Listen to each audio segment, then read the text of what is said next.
Good morning, broadcasters. 360 Seconds news and commentary for broadcast professionals is on the air. I'm Maria Kholodova from TKT. Let's discuss the latest technological news with our respected experts, Philip Grossman and Ann Seidler. Don't forget to give the program a like.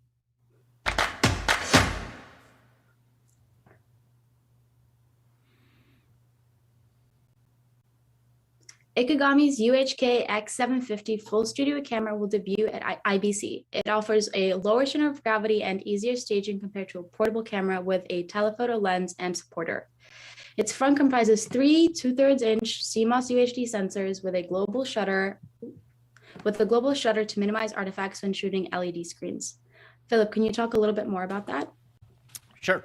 So Ikegami is one of those leaders in the broadcast camera world, and it's interesting to see. Although they're still sticking with the 2/3 inch sensor, which you've got companies have tons and tons of glass already invested in that, and so they just keep sort of pushing the boundaries of what you can do on that 2/3 inch sensor. What's interesting is the global shutter aspect of it.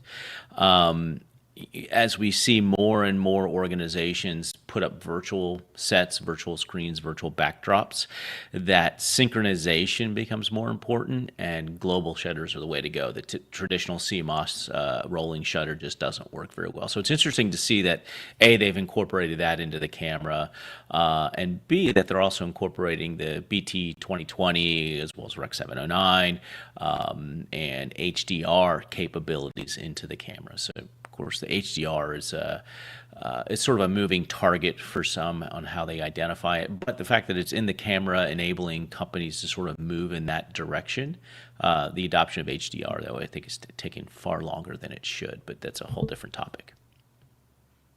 All right, now moving on to the YoloBox Mini live streaming encoder and monitor. It's a central hub that lets you record from the camera while live streaming from virtually anywhere without needing a computer. It can simultaneously broadcast up to 3 video streams via Wi-Fi, RJ45 Ethernet, or 4G LTE with a separately available SIM card. So Mary, I wanted to get your opinion on this. So this is interesting. I was looking at this from a couple of different points of view. Number one, podcasters. They're certainly competing against Blackmagic and some of their options. And it looks like they're really pushing that, hey, this is really super easy to use. So let's say you would have houses of worship, people doing podcasts.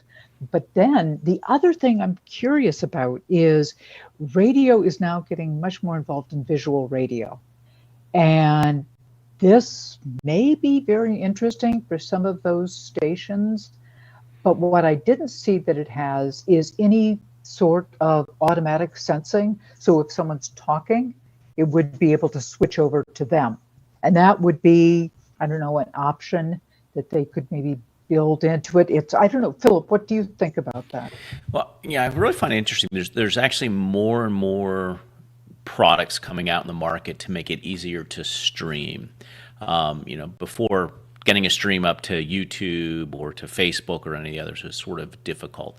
Now these all-in-one units make it really easy for just about anybody to become a podcaster or a live streamer, which is sort of the first step. Take away the technical hardship, as it were, to figure out how to do this. So that's the first thing that's really interesting. And you're also seeing more and more sort of capabilities where it's not just a single camera. These are now multiple camera streaming capabilities. I think you'll eventually start to see some increased audio capabilities as well, as soon as people start realizing more and more people use that, and bad audio makes for a bad environment all across the board.